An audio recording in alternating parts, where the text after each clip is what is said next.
que vous allez bien. Ça faisait longtemps qu'on ne s'était pas parlé, longtemps que je n'avais pas fait une vidéo pour YouTube et surtout longtemps que je veux vous en proposer une sur une communication animale que j'ai réalisée en février 2022.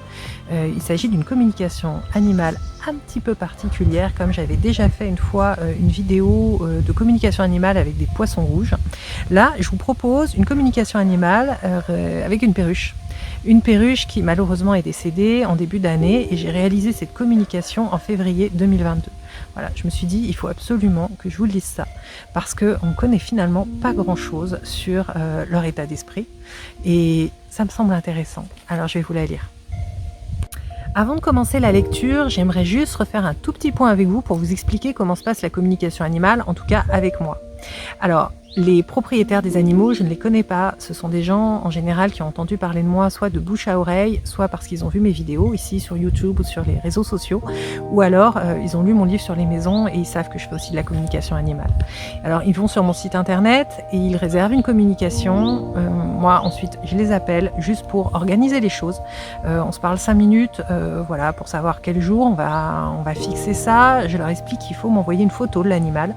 Accompagné de cette photo, il me faut le nom, le sexe de l'animal et éventuellement des questions s'ils en ont. Voilà, c'est tout ce que je demande et après je me mets au travail. Je me mets au travail toute seule, sans le propriétaire, à distance.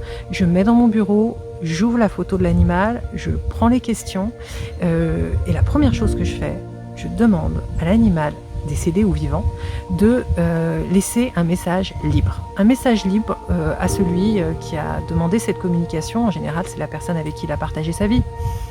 Et ce message libre, il peut dire tout ce qu'il veut. Moi, je prends les notes. Une fois qu'il a fini, je lui pose les questions de son propriétaire. Entre guillemets propriétaire.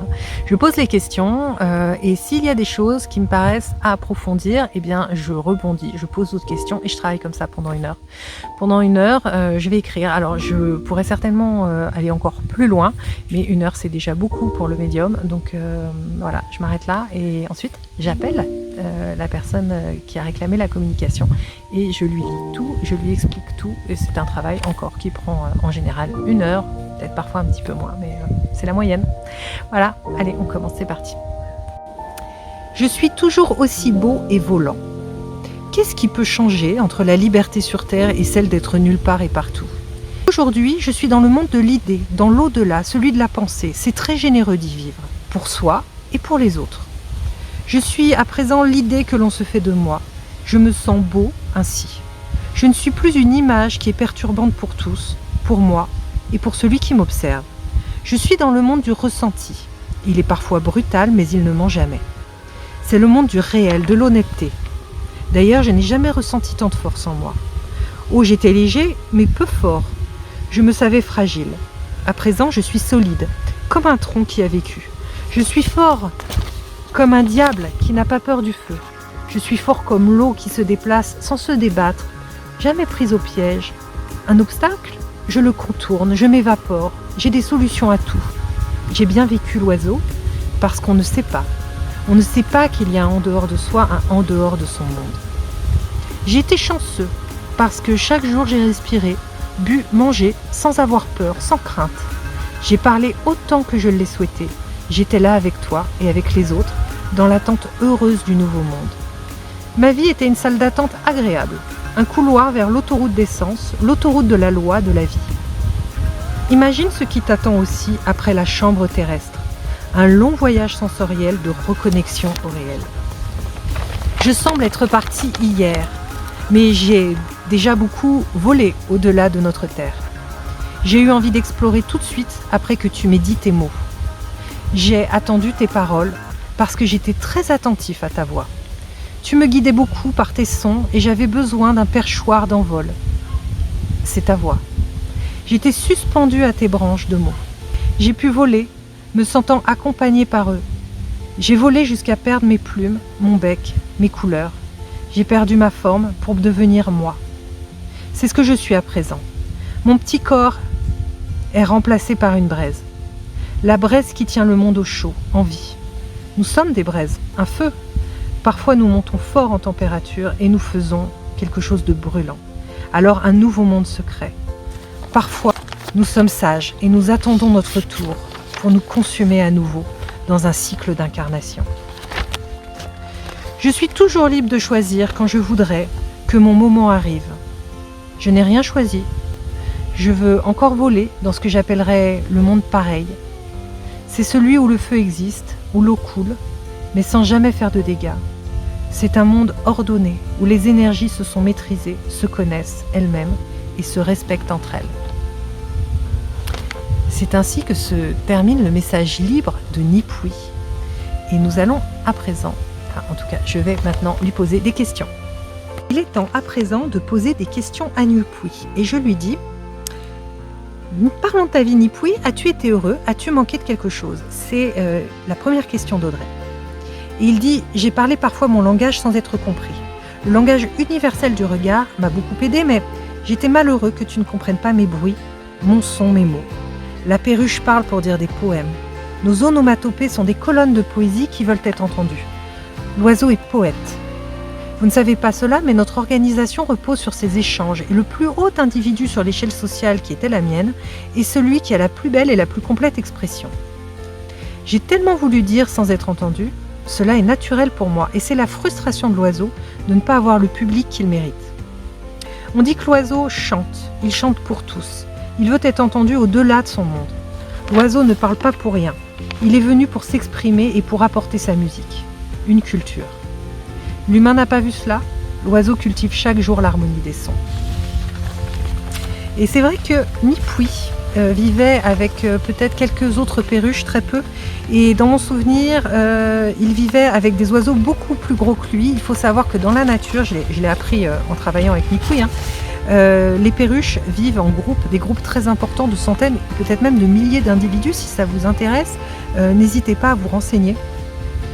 Et la problématique, c'est qu'il n'a pas la possibilité du coup sur l'échelle hiérarchique, de faire son évolution. Il se peut que cela participe à une dépression parfois ou à une dégradation de l'état de santé d'un animal. Voilà, c'est un petit peu la problématique, même s'ils sont très protégés en vivant avec les humains, ils ne font pas toutes les expériences qu'ils peuvent faire dans la nature. Je lui demande si cela l'a rendu malheureux. Il dit « Je pense avoir voulu me développer, mais je n'y parvenais plus. L'expression orale a été bridée par le manque de liberté naturelle, de contact avec une large communauté. Mon âme en a souffert, mon corps était tendu. » Je lui demande ensuite « As-tu manqué d'autre chose ?» Et il dit « L'eau n'était pas bonne. L'oiseau aime l'eau du ciel chargée de lumière, de particules, parfois même de poussière, mais nous savons gérer cela. L'eau que vous nous administrez n'est pas la même que celle du ciel, qui est faite pour nous. L'oiseau ne boit jamais à la source. Alors, propriétaire d'oiseaux, tenez bien compte de ce message et essayez de récupérer de l'eau, même si c'est dans une coupelle sur le bord de votre fenêtre. Les oiseaux, je ne vais pas dire qu'ils n'apprécient pas, donc ceux-là, ils vont boire l'eau du robinet, mais ont besoin de l'eau de pluie. C'était également une des découvertes grâce à Nipui. Je lui demande s'il y a autre chose. Il dit « Je ne suis pas dans la plainte, mais mon âme humaine fidèle, ça c'est Audrey, et aimée, aime savoir. » C'est pour ça qu'il s'autorise à lui dire des choses qui peuvent peut-être lui faire de la peine. Il dit « Je lui donne du plaisir quand je suis heureux, et dire mon son, ma poésie et ma volonté, mais je lui donne aussi aujourd'hui ce que je n'ai pas réussi à montrer, à communiquer, comme cela aurait été souhaitable pour une plus grande harmonie ensemble. » Alors, justement, je lui demande est-ce que tu as souffert pendant ta vie? Et voilà, à cela, il va dire oui, la vérité. Il a eu des douleurs aux pattes, c'est exact. Des douleurs à la gorge, une pollution sur sa gorge. Ça peut être dû à la vie en captivité. Des problèmes de plumage. Il me montre une certaine allergie dans les plumes et c'est vrai qu'Audrey m'a confirmé qu'il avait des problèmes de plumes qui lui provoquaient des douleurs. En dehors de son état de santé, Audrey pose une question. Elle voudrait savoir s'il est accompagné dans l'au-delà, s'il ne se retrouve pas tout seul. Elle l'aimait vraiment très fort et ça l'inquiète. À cela, il dit « Je n'aime pas la solitude, je ne saurais vivre seul. J'ai une grande attirance pour mes semblables et je suis un nuage de feu.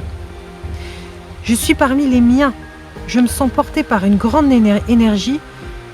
Je sais que je suis à ma place et il me montre qu'aujourd'hui, il vit avec d'autres énergies, des braises. Voilà, ils font un nuage ensemble, un nuage vraiment brûlant. Il s'y sent bien. Il n'est pas seul, nous sommes rassurés. Et je lui dis, est-ce que Audrey peut faire quelque chose pour toi? C'était une de ses questions. Il dit, j'aimerais qu'elle chante, car elle est mi-oiseau si elle le veut. Nous aurons peut-être la chance de voir nos familles réunies, mais pour cela, il faut s'entendre et tout commence, tout passe par la voix, même souvent avant l'idée. Donc ce qu'il veut dire, c'est que il faut communiquer pour se retrouver et Audrey doit s'entraîner. Il faut qu'elle chante, comme lui le faisait. Je lui dis ensuite, Audrey t'aime beaucoup, tu comptes beaucoup pour elle, c'est ce qu'elle voulait lui dire, et à cela il répond, je ne me suis pas toujours aperçue qu'elle était différente de l'oiseau. L'oiseau ne savait pas que l'humain a des sentiments différents, le corps humain n'a pas le même cœur que l'oiseau. Il dit, le mien battait des ailes, pensait légèrement. Le tien, ton cœur est lourd, profond, consistant. C'est pour cela que vous restez au sol. Merci d'avoir ouvert tes yeux et ton cœur sur moi. Je vole toujours, je suis heureux de savoir que tu le peux également si tu fermes tes yeux et que tu viens avec moi. Ce message se finira par des images. Je lui ai demandé des images de sa vie. Donc il va me montrer effectivement des choses qu'il a faites avec Audrey. Et c'est ainsi que je finis la lecture pour vous. Voilà. N'hésitez pas à me laisser vos messages, vos questions en commentaire, j'essaierai d'y répondre. Moi, ça m'a beaucoup plu de parler avec un oiseau.